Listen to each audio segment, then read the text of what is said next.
I had Charlie Kirk on a podcast. Yeah, okay, and you know Charlie, you know what he's done. Great job at a young age on what he's built with Turning Point USA. They had, apparently 7,000 people at the event, unbelievable turnout.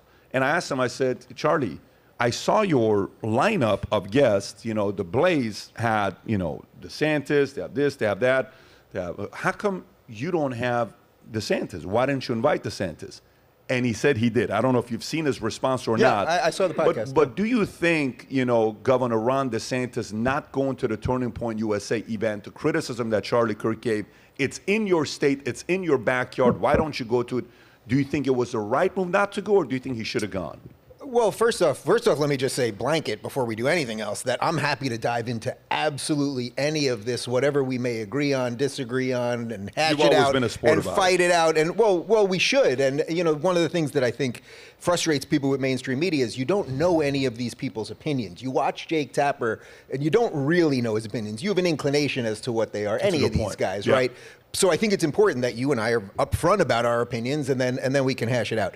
In terms of going to Turning Point or not, I've gone to many of those events. It's a yearly event. They used to call it the Student Action Summit. I think they've rebranded it this year. Look, in essence, it's a Trump rally. That's what it is. That's the first place I ever met Donald Trump. Ended up going to Mar-a-Lago after spending time with him. That's one of the nights that kind of converted me to be a Trump supporter in the first place. But virtually everyone there is a hardcore Trump supporter. If I'm not mistaken, DeSantis did do it last year with Trump. They were both there last year.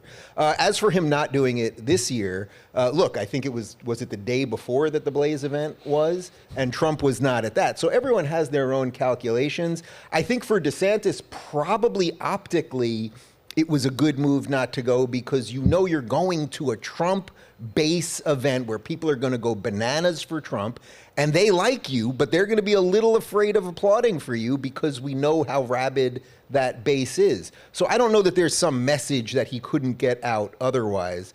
Could he have shown up, and would he have done his usual thing? Sure, but I don't think it hits you either way.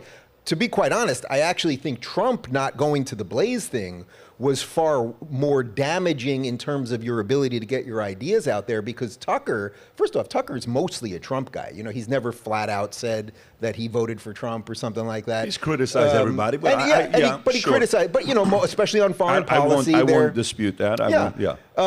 But I think that would have been really interesting. Like, if you want to see Trump do an honest sit down with someone where he's not just fighting back and forth like he would on CNN or something. It's like Tucker's the guy, right? So I think Trump should have been there. That to me strikes me as more of a missing piece than DeSantis at the other thing. So here's what I would say to that. For me, it's naturally going to be a Trump event because Trump was a president. So I think if DeSantis was the president and flipped this entire scenario, and Turning Point USA was campaigning for DeSantis in 2015, 16, they helped him, and Trump helped pick up Charlie Kirk when he said at 24 years old, he helped me. And then 2020 becomes a Trump event because Trump was running, DeSantis was in the picture. Flip it.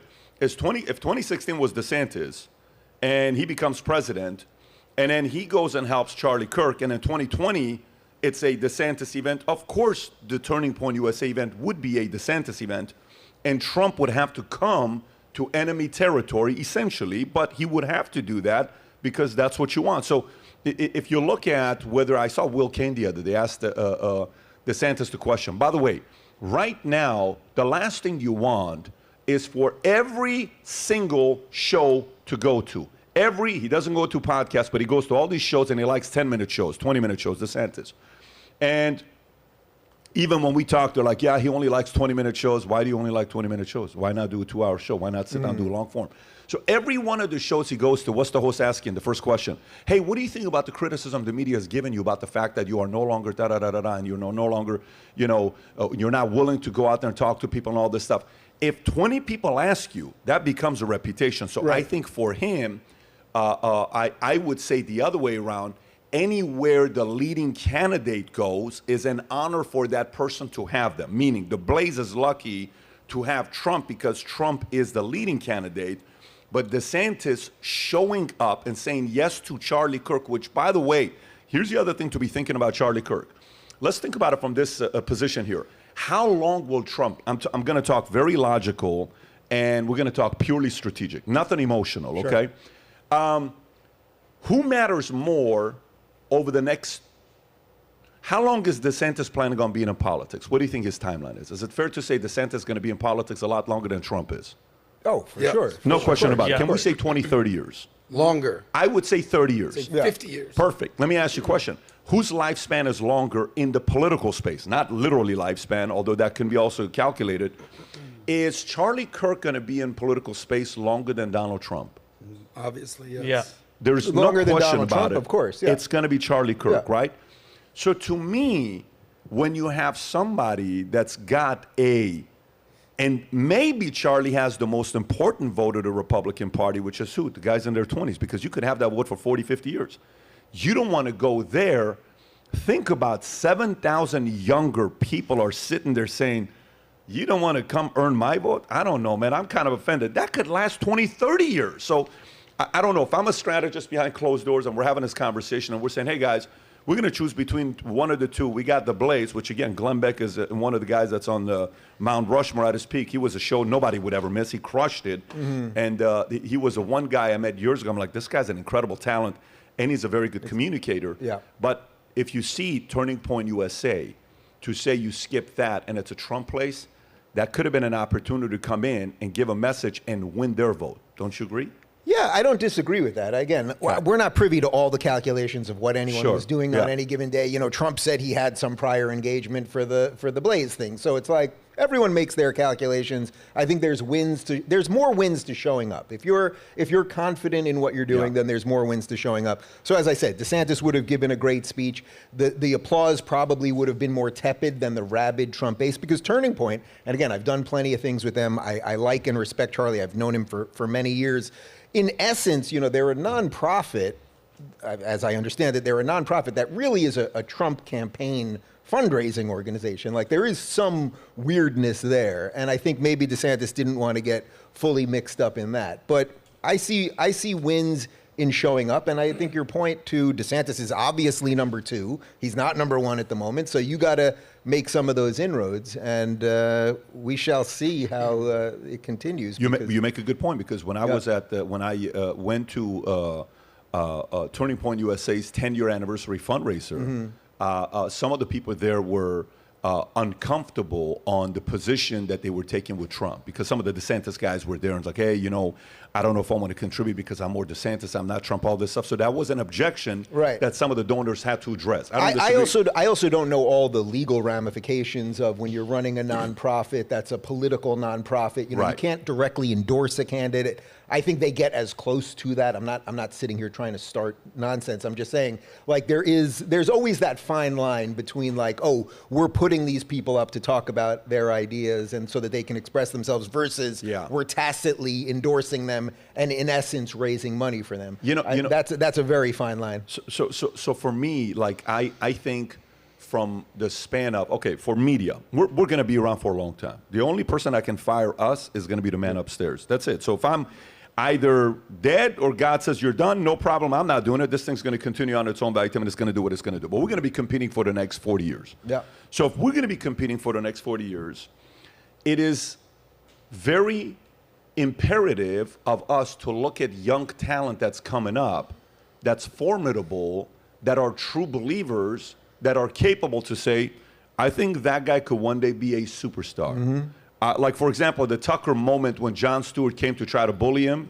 We've all seen that whole thing, Crossfire, and he's trying to bully him. Yeah. And in that moment, I just want to know, when Tucker got off stage, what did he tell himself that night?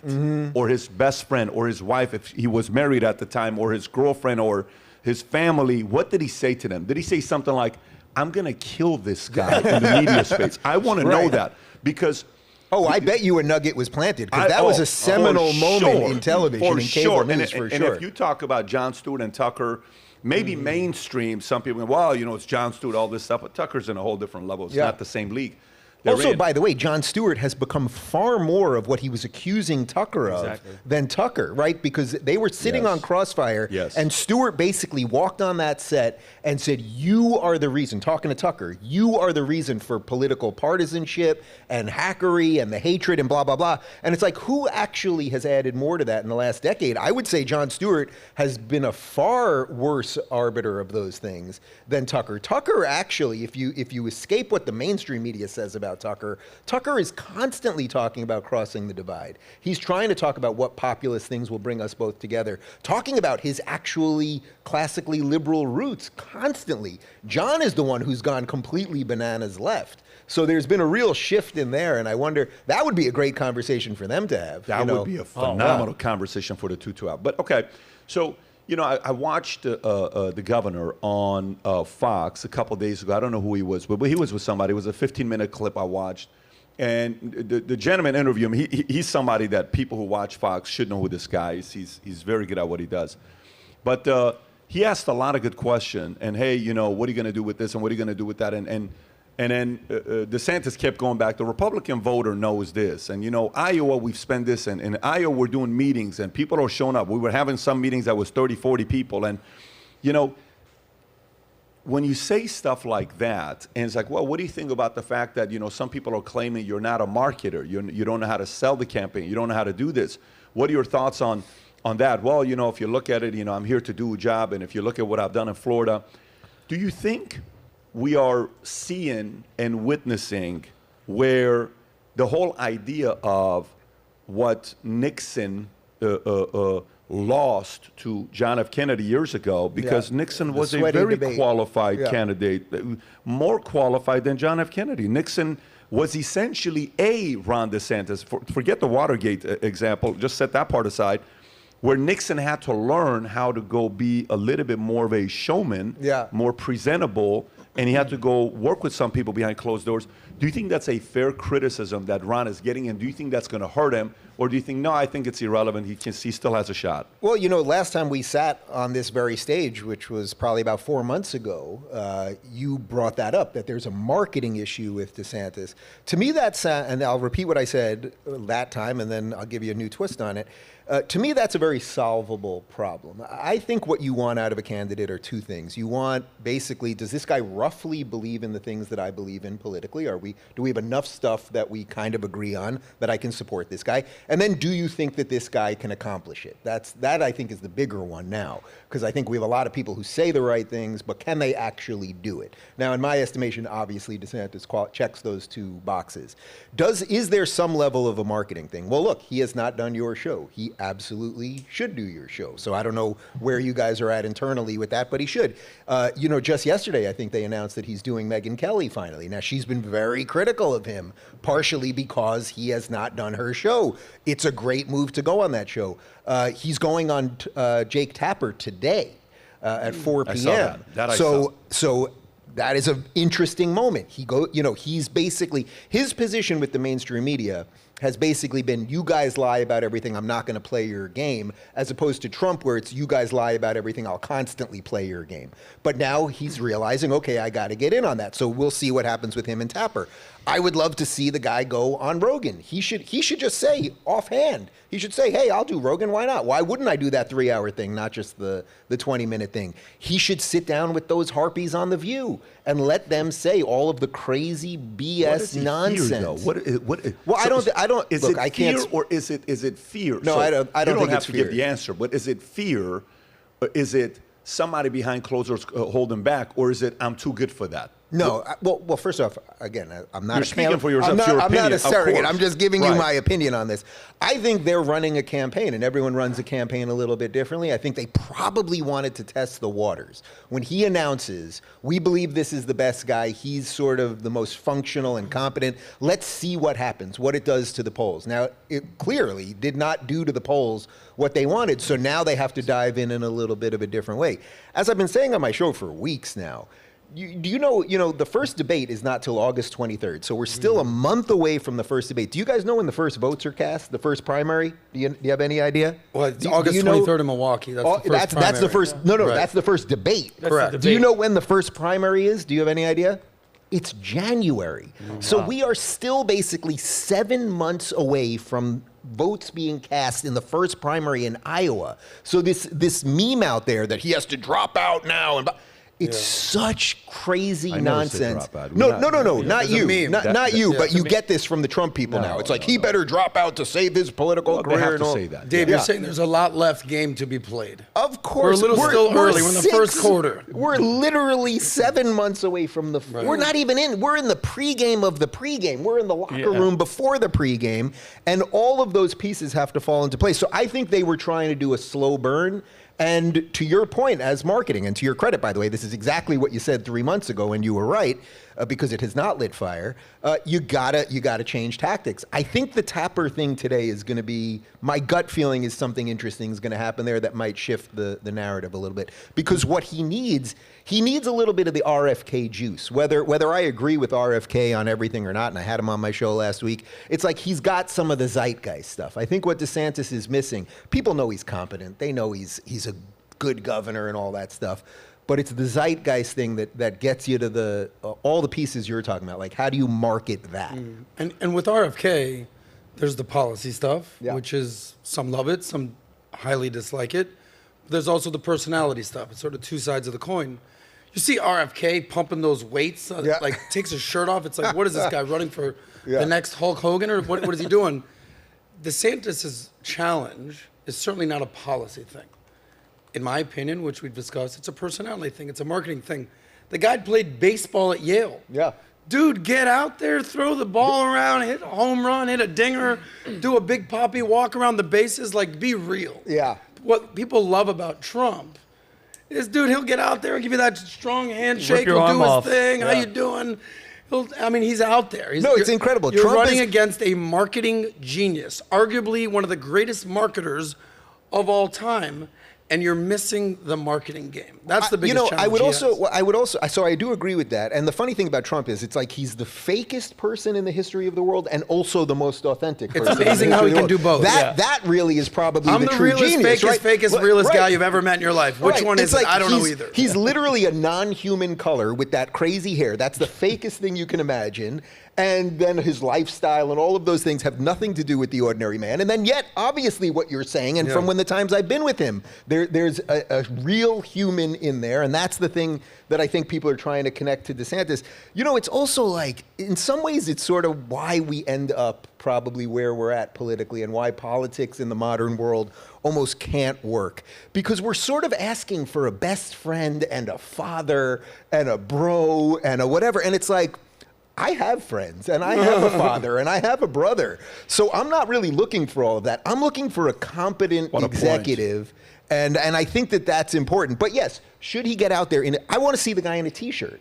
I've said that to them. Like, he should show up to Rogan in a T-shirt, not in a suit, but or with you, or just like some of that. I guess. Be real. The first time I ever met him in person, where we actually spent some time together one-on-one, was backstage when I did a show with him last June, and we had about a half hour, and all he wanted to talk about actually was baseball. Which is awesome. And my buddy who was joining me on tour, my body man, he was a baseball player too. So they totally hit it off, talked about, and it was like, that is the thing that I think people are kind of looking for. I think that's what you're looking for. It's certainly what you're looking for.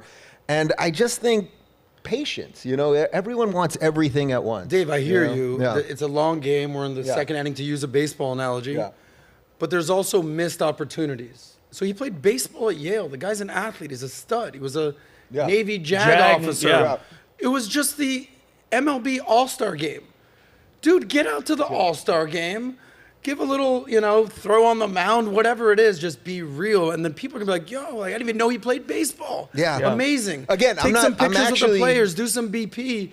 That's what's missing. And I do agree fully that it's a long race.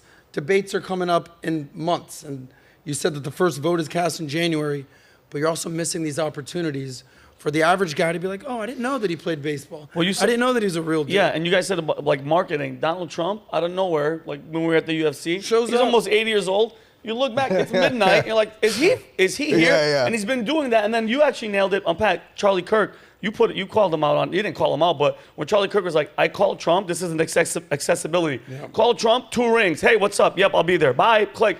They go, we couldn't even get to DeSantis. No, they but couldn't even get to the I camp. saw Charlie say that, and with all due respect, that's slightly nonsensical. He's in it with Trump, and there's all that money there in the fundraising, and as I said, Turning Point is basically a campaign arm, so it's a little disingenuous. But if they to Charlie, it's a little disingenuous to be like, oh, I can get the guy that I've been on the campaign with for 6 years on the phone. I can't get DeSantis. Like, it would be easier for me to get DeSantis than Trump, but that doesn't prove that DeSantis is more accessible. You know Fully what I mean? appreciate that, Dave. But like, if it was just Trump DeSantis, but he also did mention, I got RFK running the line, I got Nikki Haley on the line, I got Tim Scott on the line. He's developing a narrative. And like, listen, we're people that were like, we want you to win, we want you to do well. He's developing a narrative of not showing up, of sort of playing playing it safe, playing prevent defense. And if you just look at the polls, look at the polls. I love polls, they love me. It was neck and neck in February, and now it's a 4-1 lead. You know, national polls actually mean nothing. You guys know that. Hillary, they mean absolutely nothing. You have to win a couple primaries, and I think he's going to do really well in Iowa. I think he's going to do well. I think he's going to do well in New Hampshire. Then South Carolina comes. South Carolina is going to be the wackiest of all of them because assuming, well, Nikki will certainly be in it, but assuming Tim Scott is still in it, that thing's going to get split in a lot of weird ways. Yes. So it's very possible Trump comes out and he's 0 for 5 right at the beginning because of some weird things. So that's what I'm saying. Everyone just has to, I know it's sort of like we're all in the talking class and everyone's obsessed with and by the way, we can talk about Vivek too, who obviously has had a nice couple days. But I just think, there's a tortoise and the hare situation here and everyone has to kind of be patient. But I get it from the marketing perspective. I fully get your perspective. Listen, policy-wise, we've said this over and over. We're here because of him. Like, this isn't the both of you, by the way. Me too. What do you mean, me too? I came here because of Pat. There is born and raised Miami. Shots, OG. No shots here taken about policy, which is what matters. Which is what matters. The policies is what matters. Correct. But my God, you need help to sell the policies to others. I have guys, I'll never forget. So at the beginning when I started running a business, I recruited this one guy. His last name, I'm not going to say, I'll say his first name, Steve. Okay, he was a cop. And he comes in, and I'm looking, I'm like, oh my God, this guy's going to be an incredible salesperson for us. He's going to kill it. He was in his mid-40s, good-looking guy, blue eyes, in shape, would run all this stuff. I'm like, this guy's going to kill it. First week, he gets his insurance license. Second week, he gets his 6 and 63. Third week, he gets his PNC license. Fourth week, he gets his real estate license. By the 20th week, he's got 26 licenses. Jesus. Has not sold a single policy. Recipe for disaster. He knew everything about every product, all the technical stuff, but had no clue how to sell it. We would sit him in front of a client and we would say, sell. Couldn't do it, he would freeze. I would say, sell me. There is no camera. Close the door, let's role play. He couldn't do it. These are types of things where somebody, for me, does he have a marketing team? Does he actually have a marketing and a PR team? I don't know. Okay, I don't know. So I would probably immediately hire somebody to give 3 different perspectives. A story came out about how Kim Kardashian, that's a weird story for me to give. Kim's like, I thought I was fashionable until I started dating Kanye. And one day Kanye comes in her closet and he looks at the closet and he says, you have no taste. Wow. All you do is you wear what everybody else tells you to wear because you're following the fashion and the trends. He says, he takes all her clothes out of her closet, trashes it. She says, we can't get rid of it. He says, do I have to really throw it away? You have to throw all of this stuff away. He gets rid of all her stuff and says, I'm going to fill it up. Wow. And you're going to be a trendsetter. He brings it in. Kim goes from being a girl that was known for being famous, partying, all this Ray J, all this stuff. All of a sudden, Kim is now a fashion nova. People are now watching what she wears to go. So, meaning, it can be fixed. But you got to bring a marketing person behind closed doors. That's the only thing that's missing. And I don't know if they want to do that. They're one. You know how you and I like basketball? We're both sports. And you look at the team and you're like, Miami, man, they're one piece away. They need one guy. Jimmy's a dog. They got a good team, but they need one more guy, right? Vincent went to LA, but they need one more guy. Come to Miami. Right? Okay, I don't know if he's the guy, but we'll see. He needs one more person. You look at certain teams, they're like one away. I think DeSantis is one move away. It's a brilliant marketer behind closed doors to just say, let's test this. Didn't work. What do you want? Who are you? What matters to you? Can you tell me what you like? What do you like? Stop saying, here's what America likes. No, what do you like? What are your interests? What's your style of parenting? Tell me about your family. Tell me about this.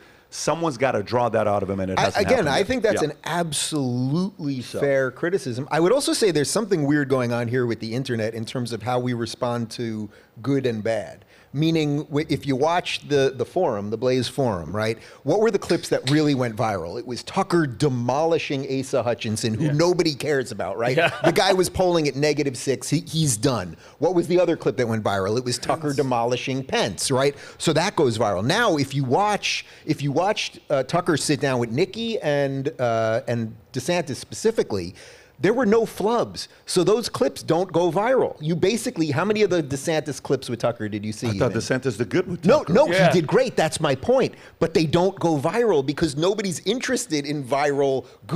He made sense. I disagree. It was good. But I disagree. But that's just the nature of the internet. But listen, okay. We do marketing stuff professionally, right? So there's an art, and it's not like you got 200,000 followers. You got millions of followers, and you're everywhere, right? Yeah. Okay, so you also know it. Like if we talk marketing behind closed doors, you're like, here's what works, SEO, da-da-da. Okay.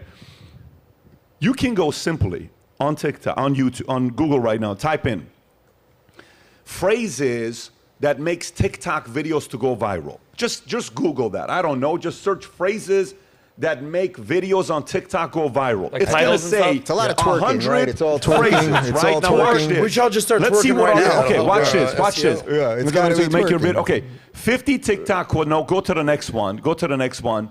If you look at some 175 best captions for 100 TikTok captions that would inspire to get dance. How to make viral. Okay, so for example, you open up something and say, let me tell you what I just saw earlier today, and if you see this, you're going to be blown away by it, right? Boom. And so what is this? And then you tell stories. There's an art to storytelling. There's art to creating controversy or getting people to be curious about what you got going on.